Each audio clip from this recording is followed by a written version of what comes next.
Estamos já há alguns domingos estudando a palavra do Senhor sobre o tema do livro dos Salmos, os Salmos e eu. E nessa manhã nós queremos dar continuidade a essa série, pensando no livro dos Salmos como um guia de como enfrentar os desafios da vida moderna. Quando a gente olha para o livro dos Salmos, dentro do todo da Escritura, o que a gente enxerga? A gente enxerga um texto onde é o ser humano se dirigindo a Deus.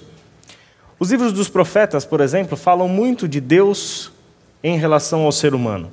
O que Deus quer que o ser humano faça, Deus corrigindo os caminhos do ser humano. A lei é isso também, a lei é Deus dando para o ser humano a sua instrução. Ou seja, a Bíblia como um todo tem muito esse movimento e a maior parte de nós tem essa visão sobre o todo da Bíblia, de que a Bíblia é a palavra de Deus para nós. Mas dentro da Bíblia, a gente tem uma longa quantidade de textos que é a palavra do ser humano para Deus. E esse é justamente o livro dos Salmos, onde a inspiração divina está justamente nesse relacionamento, num Deus que fala, mas que quer também te ouvir. Um Deus que quer ouvir do ser humano, das suas criaturas, os seus questionamentos, os seus desabafos, os seus anseios sobre as suas inseguranças. O Deus da Escritura não é aquele que somente fala, mas a Bíblia, portanto, apresenta para nós, de uma forma bem mais abrangente no livro dos Salmos, mas também dentro de diversos outros textos da Escritura, esse diálogo, onde Deus fala e o ser humano responde. E os Salmos, portanto, dentro das Escrituras, os seus 150 Salmos, que é uma coleção de cânticos, que é chamada de saltério, portanto, da cultura judaica, dos hebreus lá do Antigo Testamento. Essa coletânea toda, então, de orações, de salmos, de hinos de louvor, são, dentro da Escritura, essa resposta humana diante de Deus, diante de algo que ele sabe que ele tem que fazer, mas ele tem dificuldades para fazer. De algo que ele tem como a sua realidade, o seu mundo, o seu contexto social, mas que ele não consegue entender bem como a sua vida funciona dentro desse contexto. Esses dilemas, portanto, esses anseios, essas inseguranças, todas essas coisas que você e eu sentimos, nós encontramos dentro do livro dos Salmos. E é por isso mesmo que às vezes você está meio angustiado, sem direção, meio perdido, desnorteado. Você abre a sua Bíblia nos Salmos, começa a ler os Salmos e você vê escrito nos Salmos a oração que você faria naquele momento. Exatamente isso é os Salmos. É a resposta, portanto, humana de seres humanos a Deus por conta da sua realidade, por conta dos seus conflitos e assim por diante.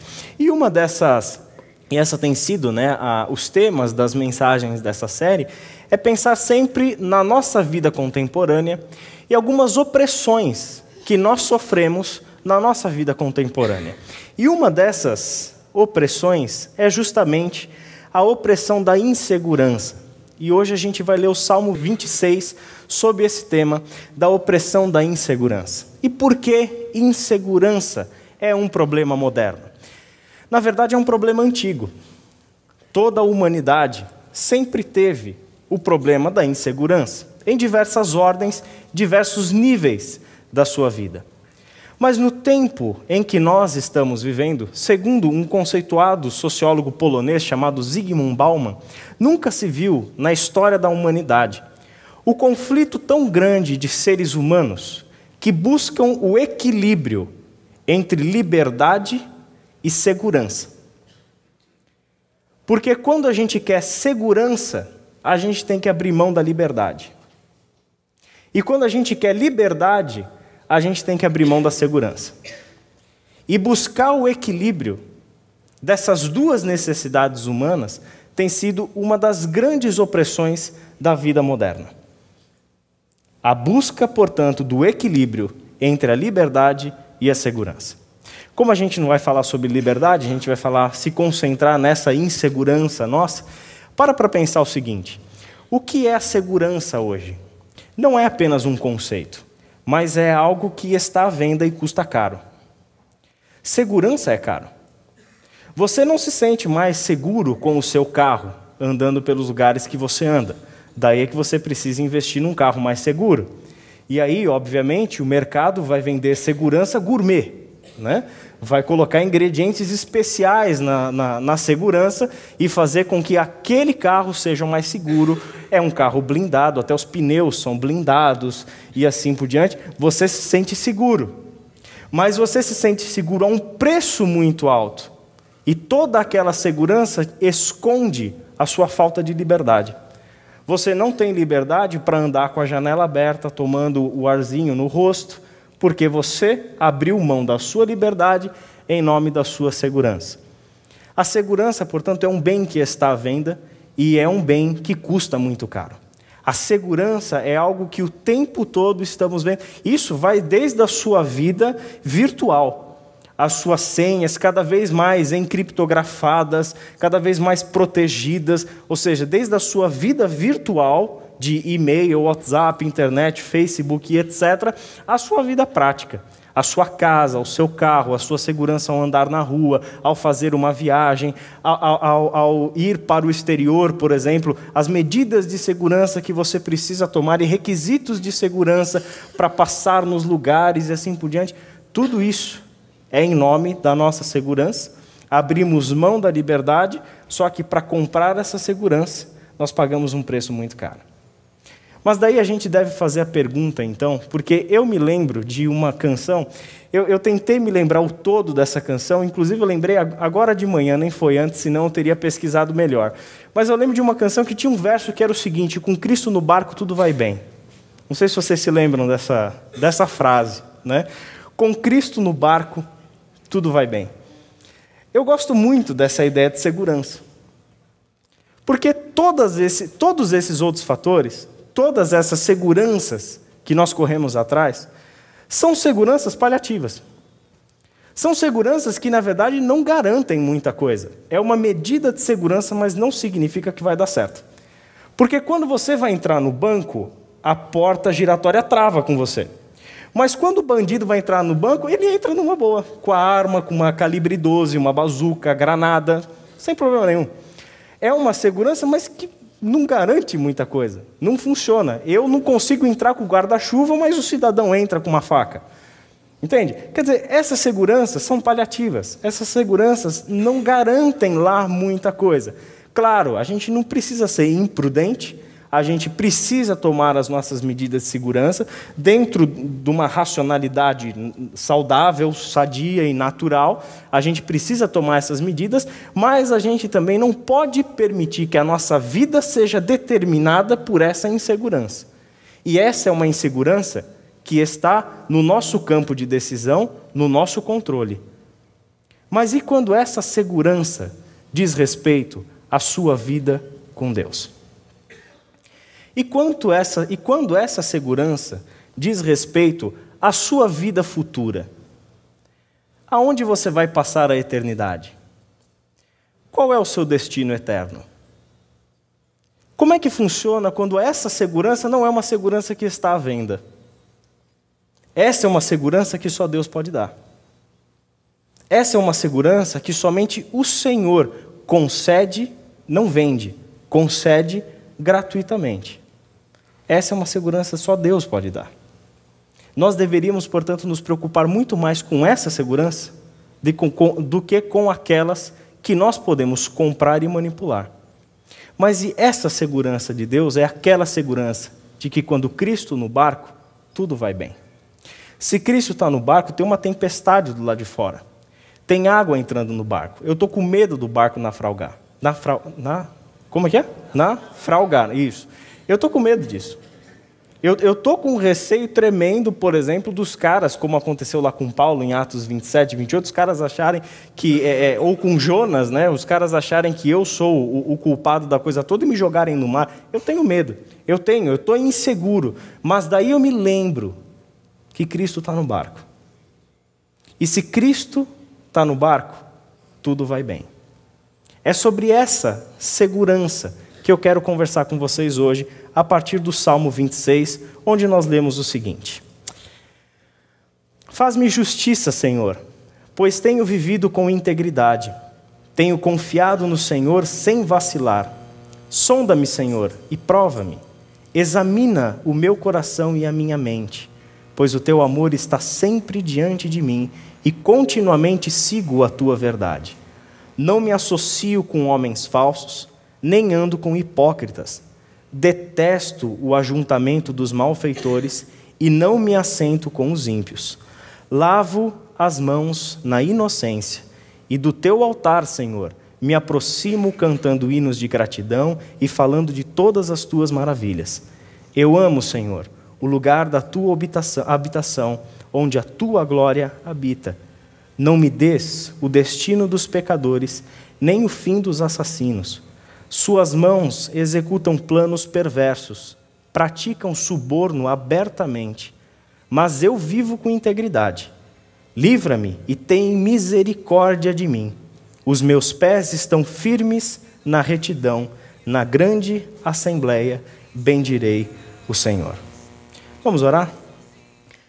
Pai querido, fale ao nosso coração através desse salmo, que a tua palavra nos traga, Senhor, a consciência do nosso dever como discípulos e discípulas de Cristo, mas também nos tragam, Senhor, a firmeza e a segurança a partir da qual nós podemos construir, nutrir, Senhor, a nossa vida com o Senhor Jesus Cristo, rumo ao destino da grande meta que Ele tem para nós, dessa nossa vida perfeita sobre a qual acabamos de cantar nessa manhã, aquilo que nos aguarda no futuro, essa nossa esperança que ninguém pode tirar de nós. Fortalece, Senhor, a nossa esperança em Ti e ao longo, Senhor, dessa exposição, que o Teu Santo Espírito toque o nosso coração, abra a nossa mente e encontrem em nós raízes profundas, Senhor, na qual a Sua palavra um dia se tornará a nossa fortaleza e a nossa segurança total. Em nome de Jesus. Amém. Esse salmo, salmo de número 26, ele traz um pedido inicial e a gente vai ver esse pedido exatamente nos 3 primeiros versos do texto. Faz-me justiça, Senhor, pois tenho vivido com integridade. Tenho confiado no Senhor. Sonda-me, Senhor, e prova-me. Examina o meu coração e a minha mente, pois o teu amor está sempre diante de mim e continuamente sigo a tua verdade. Ele começa fazendo um pedido. E o pedido, faz-me justiça, traz a ideia do julga-me. Senhor, julga-me. Ele apresenta, portanto, logo no início do salmo, quem é Deus. Quem é Deus nesse salmo? Se no Salmo 23, o Senhor é o pastor, quem é o Senhor no Salmo 26? Juiz. Ele comparece, portanto, perante o juiz, e esse juiz, ninguém menos do que o próprio Deus, do que o próprio Senhor. Então ele chega diante do juiz e faz um pedido para esse juiz: eu quero que o Senhor me julgue.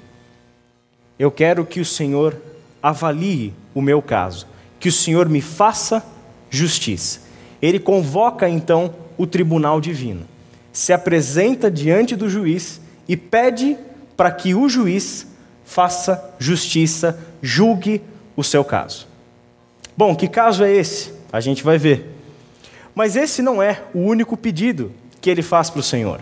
Ele também faz 2 outros. Sonda-me e prova-me. São 3 pedidos iniciais, portanto, que fazem aí esse pedido maior, que é a introdução e o motivo desse salmo. Ele diz: Senhor, julga-me. Senhor, sonda-me. Senhor, prova-me. Quando ele faz isso, ele pede para que Deus, portanto, na junção dessas palavras, ele entende Deus como seu juiz, pede a Deus que avalie a sua causa e pede a Deus que investigue o seu coração, que o Senhor aplique sobre ele uma série de testes, que o Senhor me prove, que o Senhor me dê uma avaliação para que eu faça, que o Senhor me traga testes, para que nestes testes a minha intenção seja revelada. Para que nessas provas que o Senhor aplica para mim, eu consiga, diante do juiz, dizer quem eu sou, o que eu tenho feito, qual tem sido a minha conduta, quais têm sido as minhas intenções. É interessante, porque, em outras palavras, é como se, e o verbo aqui, tanto o sonda-me quanto o prova-me no hebraico, traz a ideia de um pedido em que Deus, o juiz, colocaria o salmista numa situação de decisão. Coloca-me, em outras palavras, coloca-me, Senhor, numa situação de decisão entre certo e errado. Avalie qual vai ser a minha decisão. E a partir daí eu quero que o Senhor me julgue. Se eu fiz o certo ou se eu fiz o errado. Me coloque em uma situação de decisão. Porque na nossa decisão é que revelamos a nossa conduta. Revelamos o nosso coração. Nas nossas decisões diante do certo e do errado, é que revelamos a qualidade do nosso coração. Revelamos a qualidade do nosso relacionamento com Deus. Revelamos a seriedade com que estamos encarando o discipulado de Cristo. É diante da decisão que, portanto, a gente manifesta a nossa conduta. E ele está fazendo isso, gente, não é diante do discipulador, do líder dele, do colega de trabalho. Lembra quem que ele invocou no começo do Salmo? Senhor, julga-me. Deus é o juiz. E é o próprio Deus que vai julgar, que vai aplicar testes, vai colocá-lo em situação de decisão, para que nas situações de decisão, Deus veja quais são as decisões dele. E que a partir dessas decisões, o juiz dê a sua avaliação. Foi bem, foi mal. Aprovado, reprovado. Ele pede para que Deus, portanto, avalie, sonde, prove o coração. Isso é comum nos Salmos. 139, Salmo 139, nos versículos 23 e 24, você tem lá uma oração que diz assim, ó, sonda-me, ó Deus, e conhece o meu coração. Prova-me e conhece as minhas inquietações. Vê se em minha conduta algo te ofende e dirige-me pelo caminho eterno. Vocês sabem que eu sou professor de faculdade. E quando o pior momento do semestre, os dois piores momentos do semestre para os meus alunos, quais são? Os dias das provas. Exato.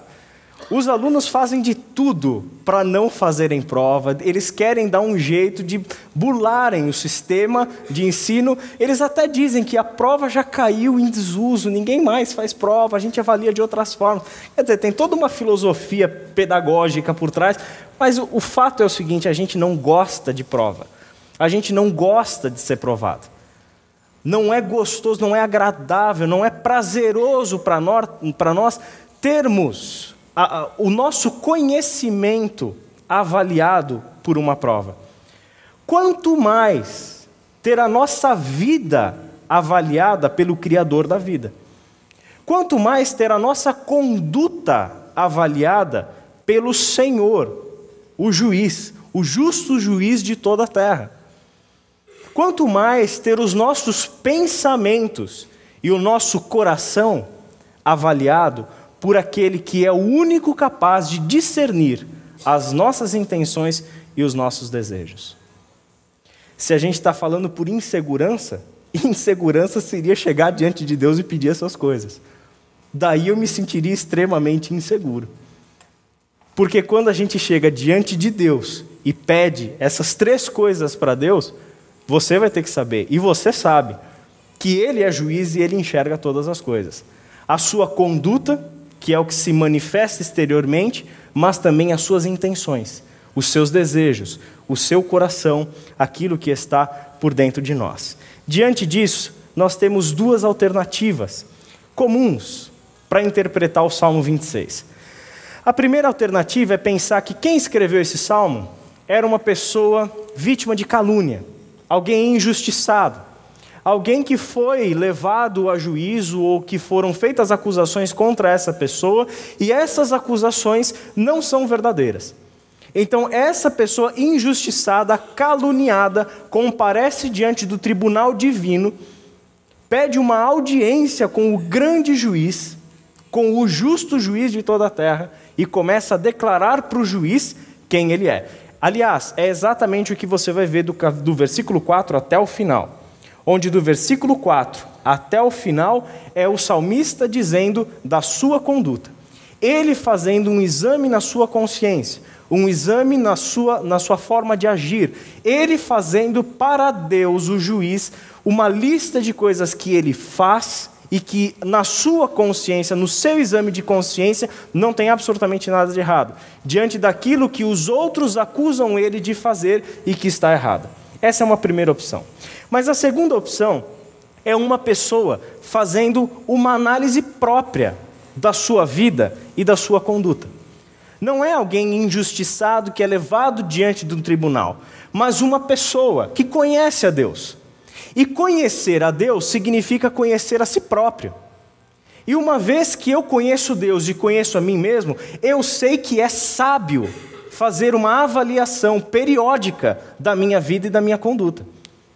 Eu sei que eu preciso, de tempo em tempo, e com a maior quantidade de vezes possível ao longo da nossa vida, pararmos para fazer uma avaliação de quem somos, do que temos feito, do que as nossas condutas têm revelado sobre o nosso coração. O que os meus atos revelam sobre a pessoa que eu sou, o que os frutos têm mostrado da qualidade da árvore. É eu fazer essa avaliação. Essa é a forma como eu gosto de olhar esse salmo. É uma pessoa como você e como eu, que precisa de autoavaliação, que precisa olhar para dentro de si e mostrar para Deus, em primeiro lugar, que confia na justiça de Deus. Confia que Deus é um justo juiz. E ao confiar que Deus é justo juiz, eu levo a minha causa para Deus, e não para outra pessoa, mas eu levo para Deus, porque eu confio que Ele é o juiz. A segunda coisa, revela que essa pessoa tem consciência do seu próprio coração e dos seus próprios pecados. É uma pessoa que não tenta mascarar os seus erros ou justificar os seus pecados pelos seus próprios méritos ou em comparação com os outros. Mas é uma pessoa que tem consciência do seu erro e quer mudar. E quer mudar. Essa autoavaliação, portanto, assim como o salmista faz, se torna vital, se torna fundamental para nós comparecermos diante de Deus o tempo todo, fazendo essa avaliação, permitindo ser enxergado por Deus, conscientes de que Deus olha o nosso coração e que Deus é justo para avaliar a nossa causa. E a nossa causa não é algo que alguém fez contra nós, mas é o que nós temos feito contra Deus e contra o próximo. Essa é a grande questão. A gente quer muito Deus juiz dos outros, mas a gente não gosta de Deus juiz da nossa vida. A gente quer que Deus faça justiça com os outros, mas julgar a mim eu prefiro que não, Deus. Julgo os outros, porque se o senhor julgar os ímpios, o senhor mata todos eles, mas eu sou bonzinho. Então eu estou bem com o Senhor. Nós não gostamos de que Deus nos julgue. Não gostamos de expor o nosso coração diante de Deus, porque Deus conhece o nosso coração. A gente só se engana, achando que é possível esconder o nosso coração do nosso Deus. Esse salmo, portanto, é uma pessoa fazendo análise da sua própria vida e da sua própria conduta. Nesse sentido, o Salmo 26 é um ato de confiança no Deus juiz, formulado onde ele se faz aí de uma cena, que é a cena de um tribunal, uma cena de juízo, e a gente tem aqui o seguinte, alguém que chega a uma seguinte constatação sobre a própria vida. A minha consciência, ao avaliar a minha vida, a minha consciência não me acusa de nenhum delito grave. Na minha consciência eu sei que eu não tenho feito nada de errado. A minha conduta é limpa. A minha conduta é às claras. Eu não tenho feito nada de errado. Mas isso é a minha consciência. Porém, por que eu me apresento diante do juiz então? Eu me apresento diante do juiz e não só isso. O salmista vai pedir a misericórdia do juiz. Ora, se eu tenho o meu exame de consciência feito e o meu exame de consciência diz que não tem nada de errado na minha conduta, que eu não estou cometendo nenhum delito grave, por que é que eu peço misericórdia do juiz? É porque o salmista sabe que a conduta é só o exterior. E isso é o que ele, pecador, pode avaliar. Mas existe algo mais interno. Existe algo profundo no nosso coração. Existe algo que está dentro de nós e que de fato nos move. Vem antes da conduta, vem antes da ação. Isso a gente chama de uma relação da conduta com a intenção e o coração. A minha conduta simplesmente revela a minha intenção. E a minha intenção dá provas da qualidade do meu coração. Isso eu preciso que Deus avalie, por isso eu peço misericórdia para Ele. Eu posso até expor diante de Deus a minha boa conduta. Posso até expor diante de Deus que quando eu faço uma avaliação da minha vida, eu não tenho cometido crimes, delitos graves. Eu não tenho feito nada que de fato ofenda a Deus abertamente. Posso até chegar a essa constatação de que minha vida está limpa. Porém, eu sei, porque eu conheço Deus, eu conheço a mim mesmo, e eu sei que a minha conduta pode esconder muita coisa. Que mesmo uma conduta limpa pode esconder intenções distorcidas, erradas. Que mesmo uma conduta aparentemente bonita pode esconder um coração que está manchado, que está sujo. Daí é que João Batista e Jesus chegavam para os fariseus e diziam o quê? Vocês são raça de víboras, vocês são sepulcros caiados. Eles tinham uma conduta bonita. Eram pessoas que orariam, fariam desse salmo a oração deles. Senhor, é isso aqui, a minha vida é limpa. Eu não sou como os malfeitores. Eu não sou como essas pessoas que planejam e executam o mal. Eu não sou essas pessoas que subornam as outras. Eu não sou essas pessoas que sujam as suas mãos com sangue inocente. Eu não sou uma dessas pessoas. A minha conduta é limpa. Mas e o que diz respeito à intenção? E o que diz respeito ao coração? Nem sempre a minha conduta revela. Muitas vezes a minha conduta é justamente para esconder o que de fato se passa nas minhas intenções e no meu coração. Daí, gente, é que nós precisamos ter isso em mente. Que o nosso coração não é tão às claras como a gente acha que ele é. A gente acha que conhece a nossa intenção e o nosso coração, mas o fato é que a gente não conhece tão bem assim. E a Bíblia deixa para nós isso muito claro. Por exemplo, Provérbios 16:2. Todos os caminhos do homem lhe parecem puros, mas o Senhor avalia o espírito. Todos os caminhos do homem lhe parecem puros, mas o Senhor avalia o espírito. Provérbios 21:2. Todos os caminhos do homem lhe parecem justos, mas o Senhor pesa o coração. Para nós, pode estar tudo bem. Para nós, o que eu tenho feito pode ser justo. Para nós, o que eu tenho deixado transparecer para os outros do meu convívio seja uma vida limpa, pura e santa. Mas e Deus? Deus não está olhando para isso. Deus está olhando aonde a sua conduta nasce. E a sua conduta nasce no teu coração. É isso que Deus está avaliando. É o teu coração que Deus está pesando. Ele está avaliando as suas motivações. Significa que esses dois textos que a gente leu deve ser o primeiro grande alerta para nós. Nós nos enganamos.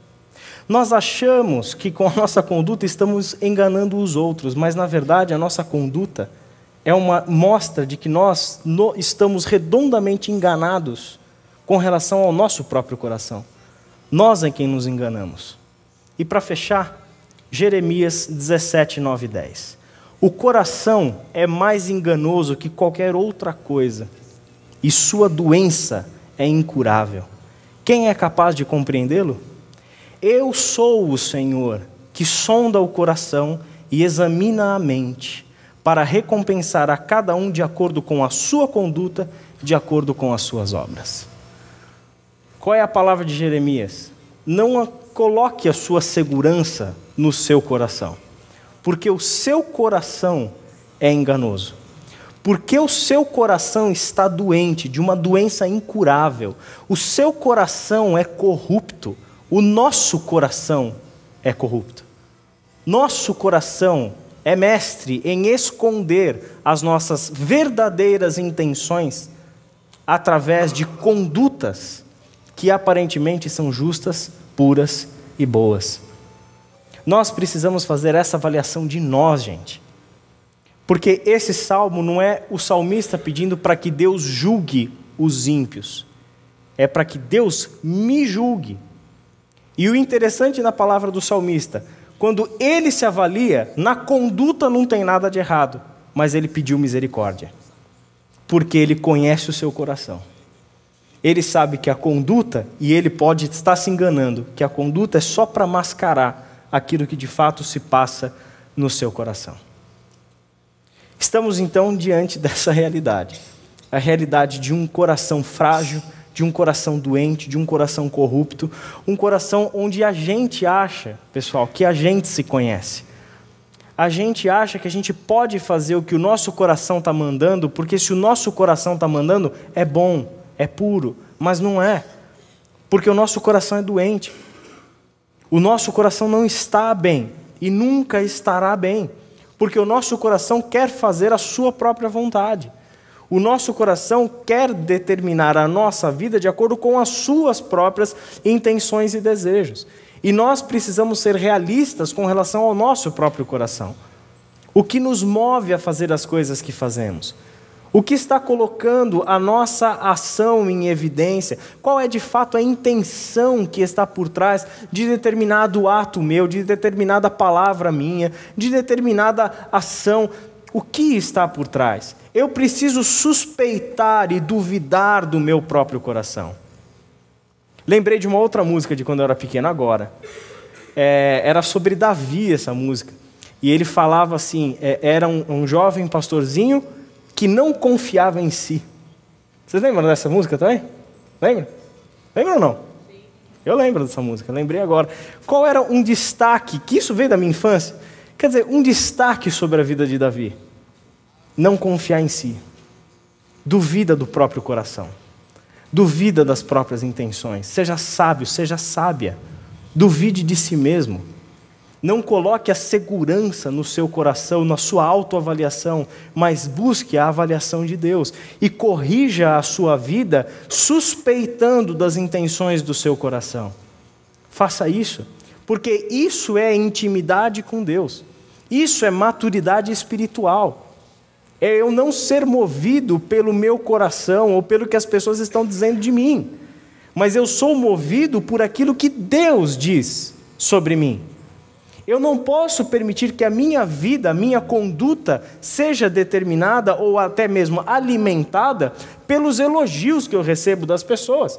As pessoas olham para mim e falam, nossa, como ele é bonzinho, como ela é uma pessoa boa, como é uma cristã exemplar, como é um cristão bondoso. Eu não posso determinar a minha vida por conta do que as pessoas estão vendo.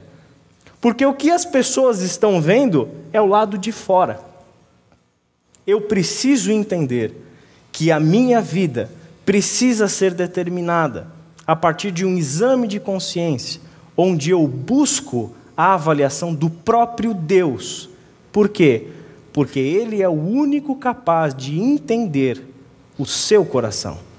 Coração que nem mesmo você compreende. Coração que engana até mesmo você.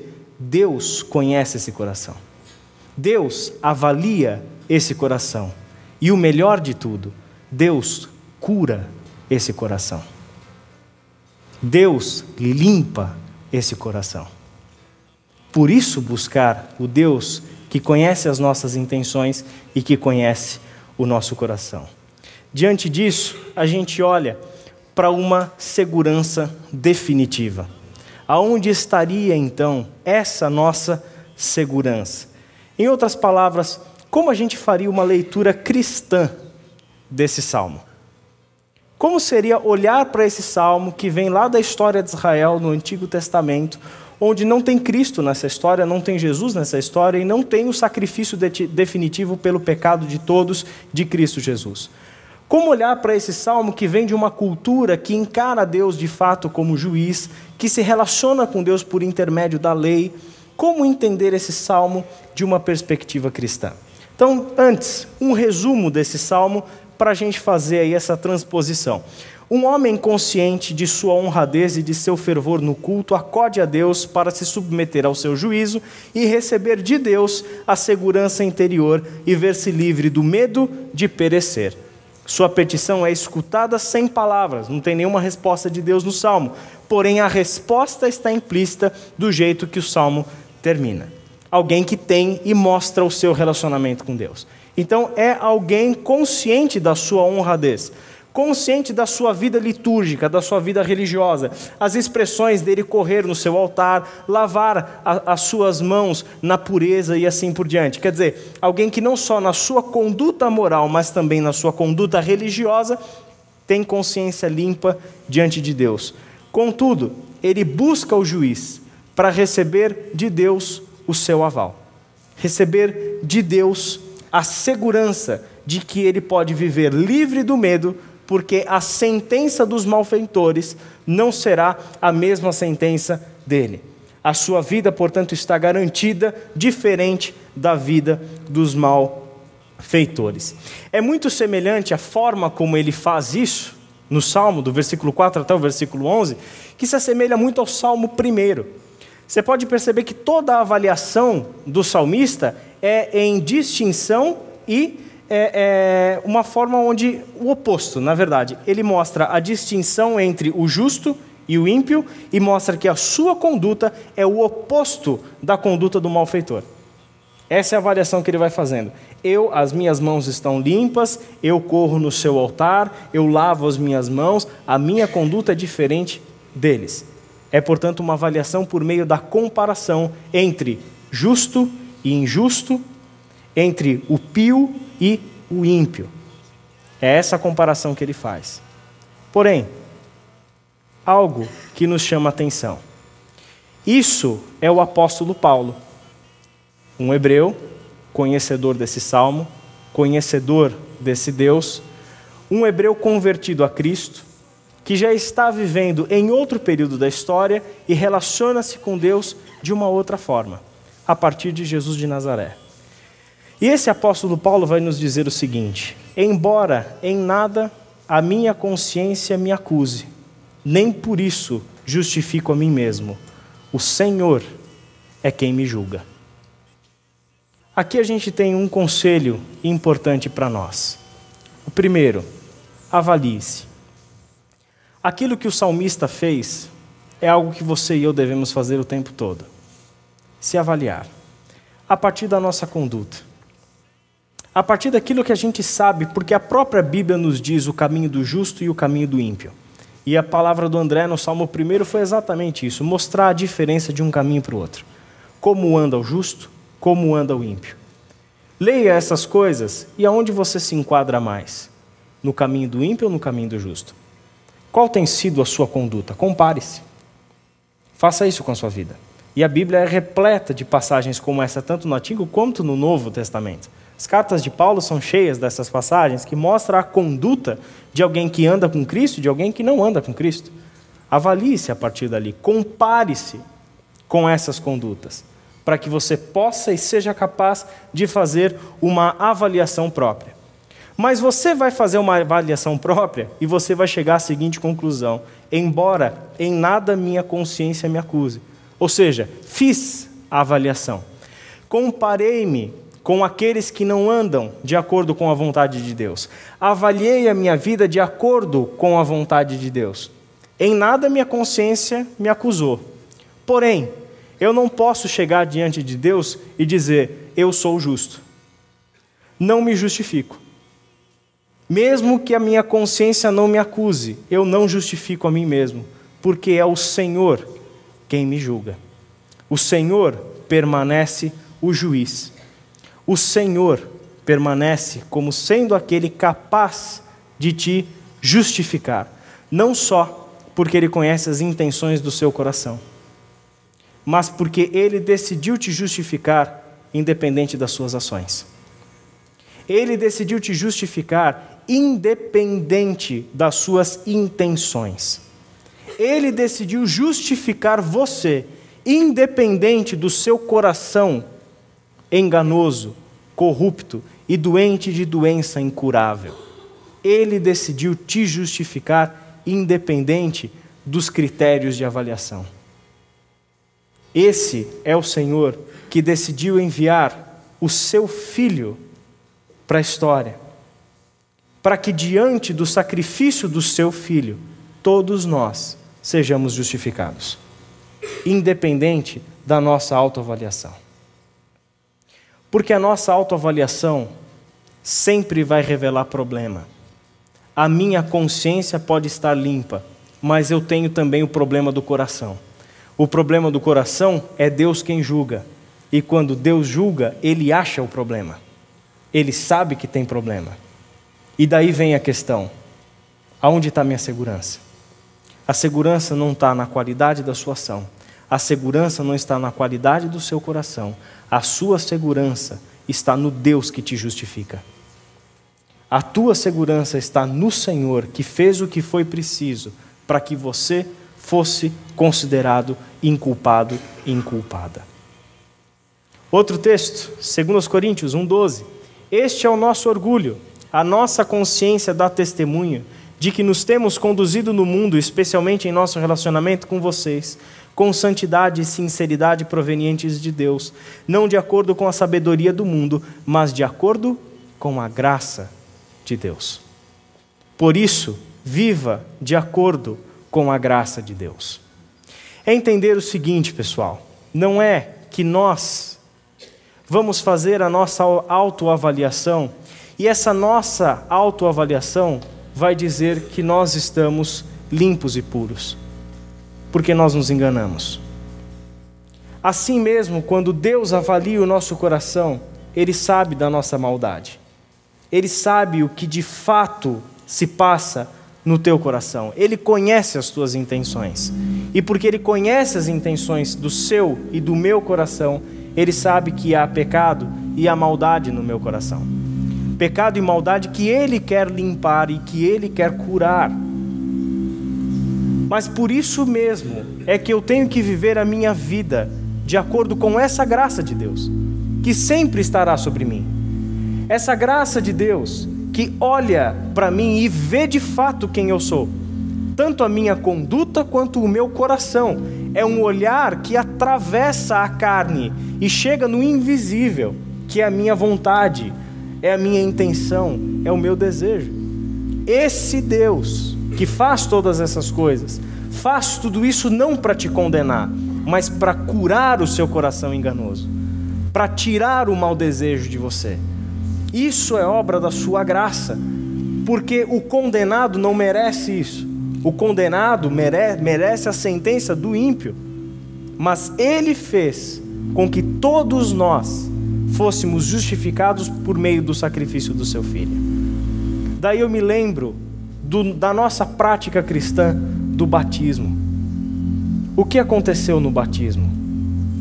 No batismo é o momento em que publicamente você morre e renasce Cristo.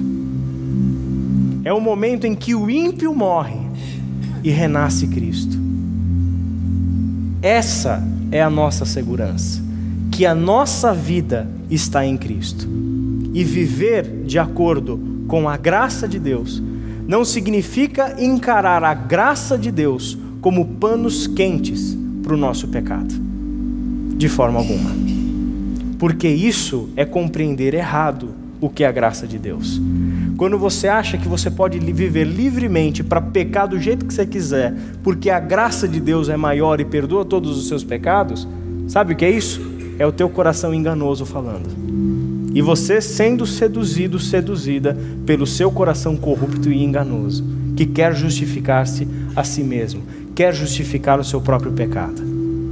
Não se esqueça disso. Ele olha para o seu coração, ele vê o pecado, mas tudo o que ele quer é limpar o seu coração, é curar o seu coração enganoso. Esse é o seu grande desejo. Um último texto, Romanos 8, 1 e 2. Portanto, agora já não há condenação para os que estão em Cristo Jesus. Porque por meio de Cristo Jesus, a lei do Espírito de vida me libertou da lei do pecado e da morte. Confie na justiça de Deus e imite a Cristo Jesus. Aonde está a sua segurança? A sua segurança está no sacrifício de Jesus de Nazaré. Ali está a sua segurança. O que garante que a sua vida futura é uma vida perfeita e com Deus? O sacrifício de Jesus de Nazaré. Não é a sua boa conduta, não é o seu coração perfeito, porque não existe boa conduta e coração perfeito. Quando a gente volta para o Salmo, a gente vê o justo e o injusto, mas quando a gente chega no coração, não tem mais justo, só tem injusto, porque aos olhos de Deus todos pecaram e estão destituídos da glória de Deus. Aos olhos de Deus não tem mais justo. Quando a gente olha a conduta, talvez a gente ache, mas quando chega no coração, que é o que Deus avalia, já não tem mais justo nenhum. E quando já não tem mais justo nenhum, é somente Deus que pode te dar segurança. E Ele te deu segurança. Ele enviou o Filho dele para morrer no seu lugar. Ele enviou o Filho dele para que o sangue do seu Filho fosse derramado, e no sangue do seu Filho, você e eu fôssemos lavados, fôssemos purificados, tivéssemos ali um lavar regenerador do sangue de Cristo, da sua graça, do seu Espírito. Ali está a nossa segurança, naquela cruz. Pode ser que você não tenha vivido a vida onde na sua avaliação você pode dizer que você esteja bem. Pode ser que se você fez essa autoavaliação enquanto eu falava, as conclusões que você chegou sobre a sua conduta não sejam as melhores. Pode ser que quando você pensou no coração, aí a coisa só se agravou. E aí você descobriu que está mais podre do que você imaginava. Mas aonde está a sua segurança? Aonde está a sua segurança? Sua segurança não pode estar na sua conduta e no seu coração. Sua segurança está em Cristo Jesus, que quer transformar a sua conduta e o seu coração. No Cristo Jesus, que deu a vida para que você vivesse a dele. No Cristo Jesus, que quer trocar esse seu coração enganoso. Vamos cantar?